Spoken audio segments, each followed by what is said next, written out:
and a very recently retired adjunct professor at the University of Iowa. I decided to make last fall my last semester after 16 years of teaching a course on planning for disaster mitigation and recovery. So welcome to everyone, and I will introduce our speakers in just a moment. I want to mention just briefly, what you see behind me is not real. But it is Lake Michigan and Navy Pier. I'm sitting in Chicago.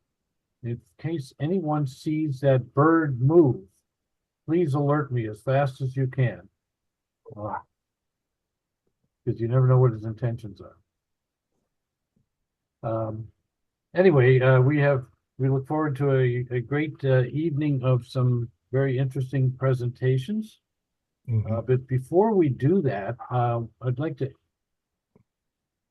just ask you to, I guess with the number of people we have at the moment, you can just use the hand alert to signify in answer to the following questions. Number one, how many of you are working in some element of local or regional government as planners? None? Oh, a couple. We've got a couple of people. And a couple of our speakers certainly are. How many of you are in the private sector? Consulting firms or the like? Blair Planning, we see Colin from somewhere. Great. How many of you have actually had some direct experience in working on disaster recovery in some capacity? Okay, a little under half. We have some speakers who have very good experience with it. I know a couple of them very well in terms of what they've done in the past. Finally, one last question I'd like to ask, and you can put this in the chat, is what you hope to either learn or find out in this webinar, or what kinds of questions you might wish to ask in advance, if you have any. Just drop them in the chat. We'll look at them as we go along. And you'll still have a chance to ask questions later on, but just in case. But certainly any indication of what you'd like to learn from this webinar would be very helpful, I think, to the speakers as we move on.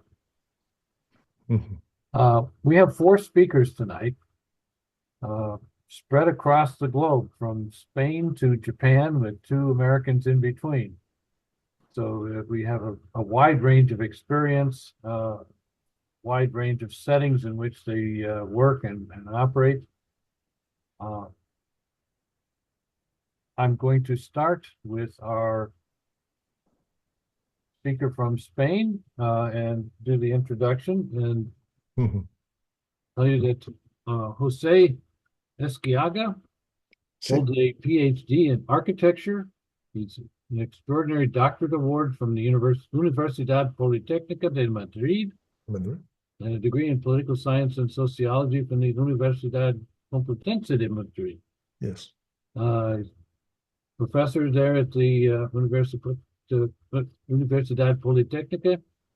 He's been linked to the city and the urban project since the beginning of his professional activity, and focuses his academic and professional interest in theoretical research and project integration of the various scales, geographical and social, that make up the territory and the city.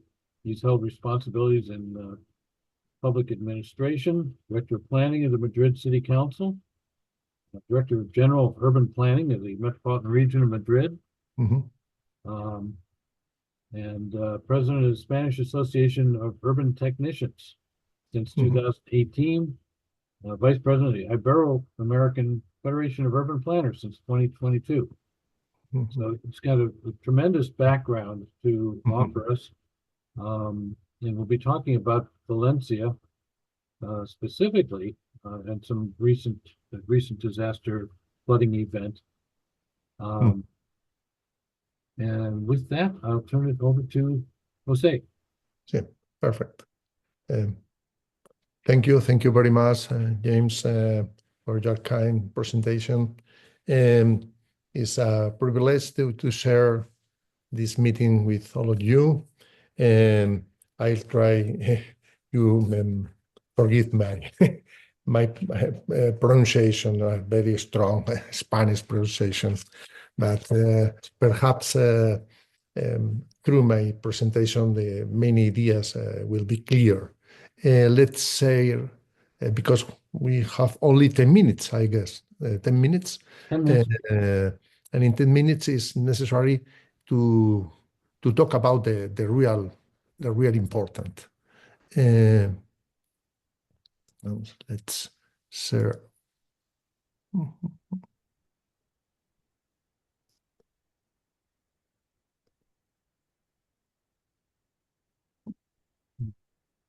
A ver, sí.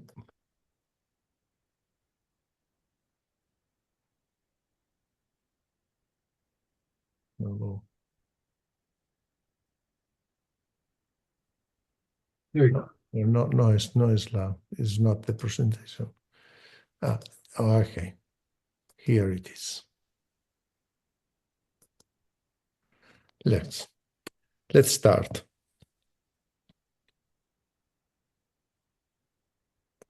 I put my clock to notice how my time is.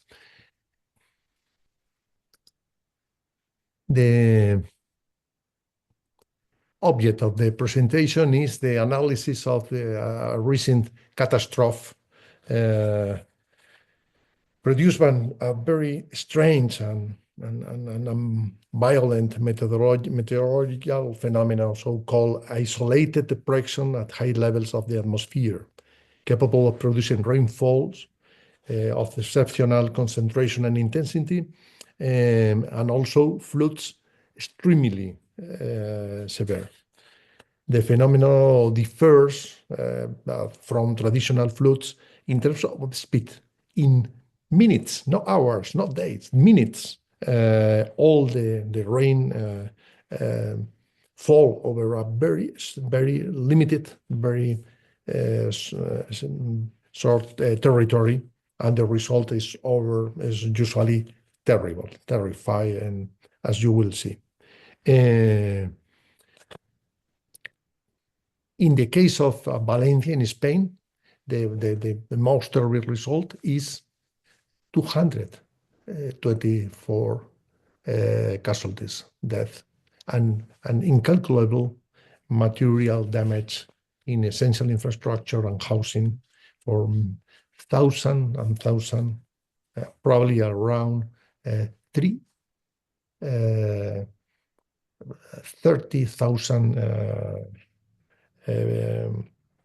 people in this area. My focus will be as a planner in the key question. May the planning tools, the current many planning tools in Spain, can play a decisive role in preventing and avoiding the most serious consequences of these catastrophes or not. The content of the presentation are three items. The scientific knowledge associated to the floodings of the Territorio, how the planning at the territorial level, at the local level, play in Valencia, and third point is the governance. The approach. This is the conclusion of the presentation. In the case of Valencia, and in general in all Spain, in Europe, there is a long tradition in to manage these catastrophic events. We have enough and excellent instruments of scientific knowledge about the meteorological phenomena and the consequences in the Territorio. In the case of Valencia, we'll see the territorial action plan of deprivation of flood risk, and many other tools, cartography, very specific cartography, and ways to follow in real time the consequences of the flooding.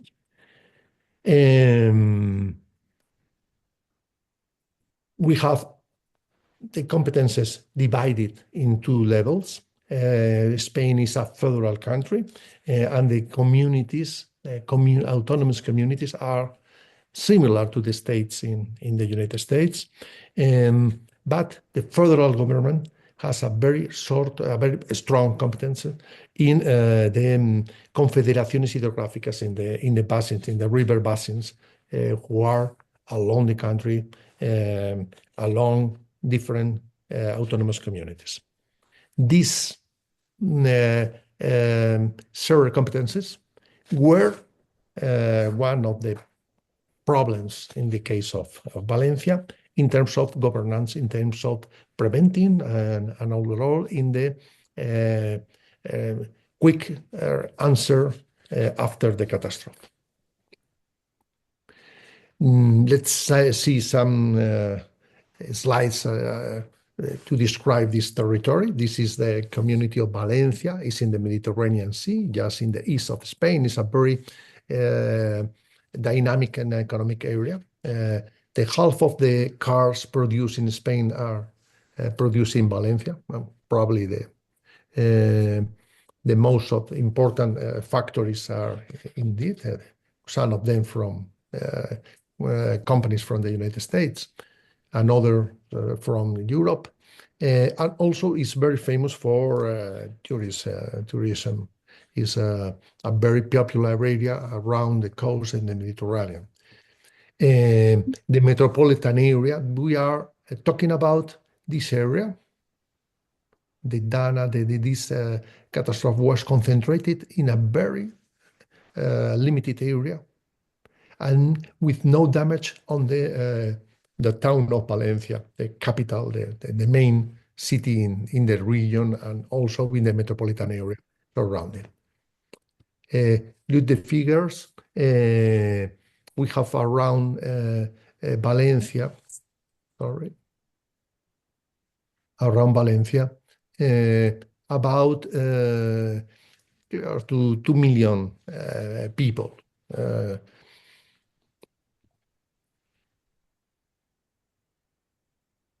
This is the pattern of the settlement, with axial growth like a star. And it's very interesting, this question, because the rivers and the water flows from the mountains on the west to the sea in the east. But the growth of the city was following the main streets, the main roads from the capital, from the city center, the core of the metropolitan area. And this shock between the geographical structure of the blue infrastructure of this district, this region, and the structure of the settlement became dramatic in the case of this phenomenon in the Dana. It's called in Spanish Dana. Look, the result in this pattern of growth in terms of activity corridors. And now we are talking about the Huerta Sur. It's also interesting to see the age of the residential buildings in this area. This area is not the oldest one. The oldest one is also the core of the region in the city of Valencia. Then the first growth was along the roads to the north and south, are the more dangerous areas in terms of floodings, in terms of vulnerability to the risk in this problem, and now is producing a sprawl from the core of the city with new areas. You can see the economic corridors always around, always along the main ring roads from the city of Valencia. The density is also linked to the time of origin of the different areas. Are more dense, the first develops, and now are becoming lower and lower in density. And in the new develops, the density is extremely low. It's and sprawl in low density is not really city garden, but because it's distributed along the territory, always connected with the main rural roads around the downscape, the periphery of Valencia. The floodings and Valencia are well known. In the 50s, there was a terrible flooding in the capital, in the core of Valencia, in the city center. As a result, there was made a bypass, who is called Solución Sur, South Solution of Valencia. And it's very, very interesting that right now, after the catastrophe of the last year, Valencia, the core of Valencia, was not affected. This solution, this bypass of the river, really works as a wall to protect the inner city from the floodings.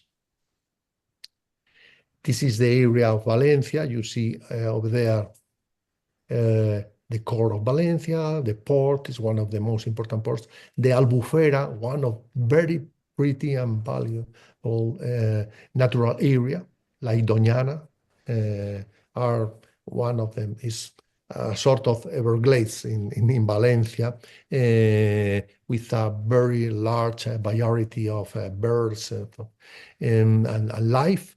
And behind the Albufera, there is the Huerta Sur. This is the area affected by the floodings. The area affected by the catastrophe is called the Huerta Sur of the metropolitan area of Valencia. It's a very highly complex territory that has grown very quickly without any conscience about the environmental risk and the infrastructures worsening the problem, creating new walls between the mountains and the direction, just in perpendicular with the direction of the flooding of the waters from the mountain to the sea. Here you see this effect. The course of water is in this direction, but you see infrastructures, motorways, and also the growth. Look, the growth was really around the old road. Next was created a new one, and here just is divided the huerta. The huerta is a very very rich agricultural area, protected in the case of Valencia. Look, the superposition of infrastructure, energy, motorway, the new basin of the river. Finally, summarize the structure of the planning in Valencia. We have different level of planning, territorial strategy for the whole region, an action plan for the flood risk, territorial action plan of the Huerta, this agriculture area, coastal territorial action plan. There is a lot of territorial planning, but the problem is not connected with the local planning, who is really in charge of the building permissions. Here you have the territorial strategy, and you see here this idea, the water, and this is on the right is the green infrastructure. And you see the contrast between the infrastructure north-south and the blue infrastructure west-east. This is the result of the action plan for risk assessment and the territorial action plan of the metropolitan area of Valencia, in which I was in charge some years ago, before the catastrophe unfortunately stopped by the region of Valencia in order to rethink their strategy about the metropolitan area. The date, and here is a reminder of the problem, the main problem. There is not connection between these scientific tools and also the territorial planning and the local planning, because it's not adapted to it. The territorial planning is in this century, but the most of the local planning is from the last century, from the 90s, indeed from the 80s of the 19th century. This means there is not connection, and there is not conscience in the mayors and also in the people about the problem. This is the zoning, the pattern of the settlement is very clear. Here is a summarized idea about this, the constant, this contrast between the variety, the very large variety of territorial tools, like the plan of the Huerta, and also to protect the coastal line. But now, in the other side, the problem of the not adapted local plans.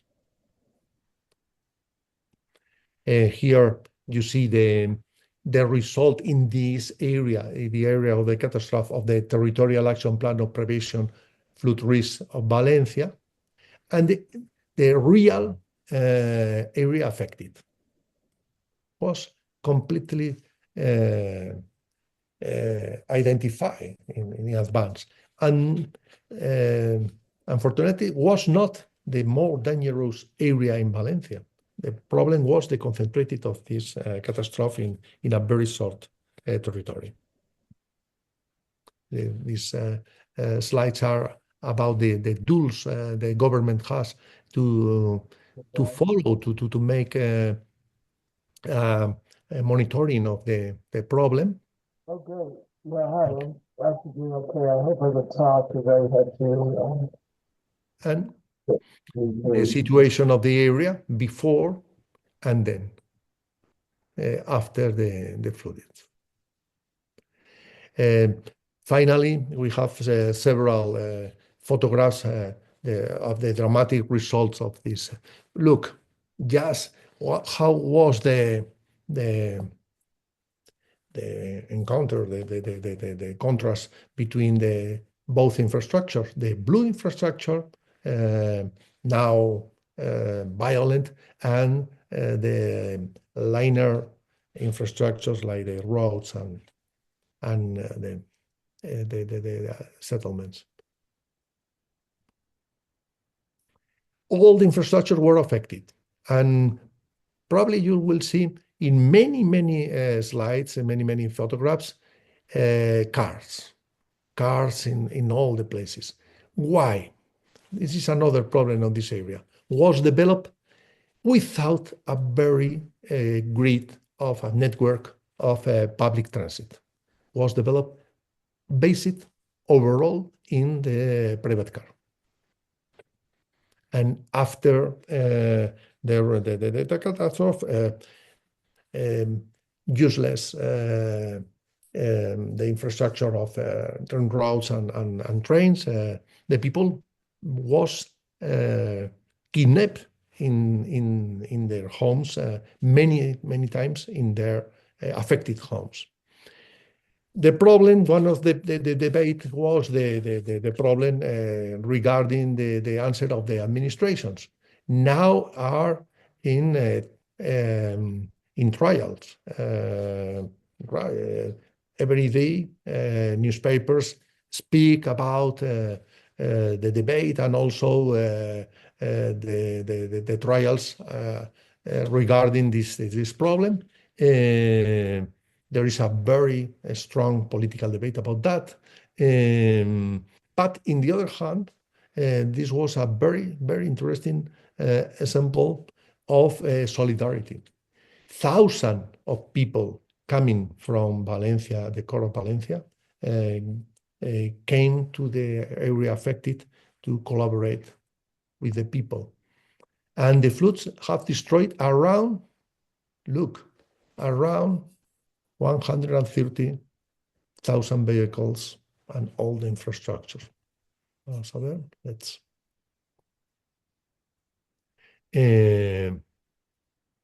And this is the main problem. This is the conclusion. The problem is not the scientific knowledge, it's not the territorial planning, it's the governance in very sense.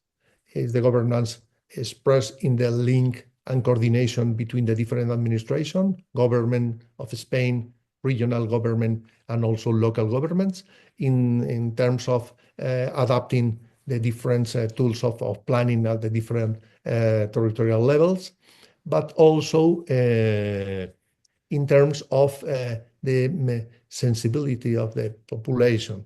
They were not aware of this extremely dangerous phenomenon. They were prevented about floodings, but not so severe as this was the case. Look the effects of the dana just in the huerta around the main settlements.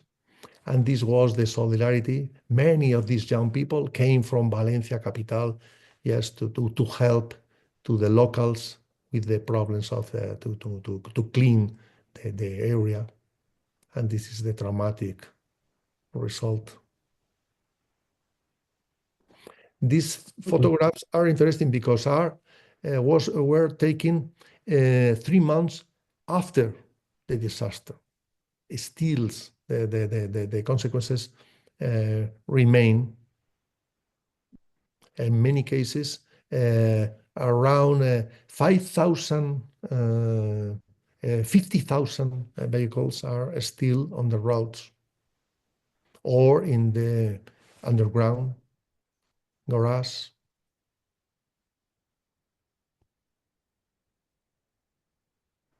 Well, it was all. I take more time. I'm sorry, but perhaps I hope will be interesting for you. Thank you very much. Thank you, Jose. You could tell from reading the article you sent in advance in Spanish that the interview that you had a lot to say and a lot of experience in the matter. But we do need to move on, so we are going to turn to Michael Morella, who I think I first met about 12, 13 years ago, back at the time of Hurricane Sandy. I was aware of him, but he is director of the Climate and Sustainability Planning program at the New York Department of City Planning. He's an AICP planner. One of the leaders of modern practice in climate resiliency and waterfront planning through his work there. He's been there for 25 years and taken on increasing responsibilities over time, tackling climate change, protecting and improving the natural environment, looking at a lot of interesting projects that have produced some very interesting progress and results for New York City. So I'm going to let him proceed with his presentation.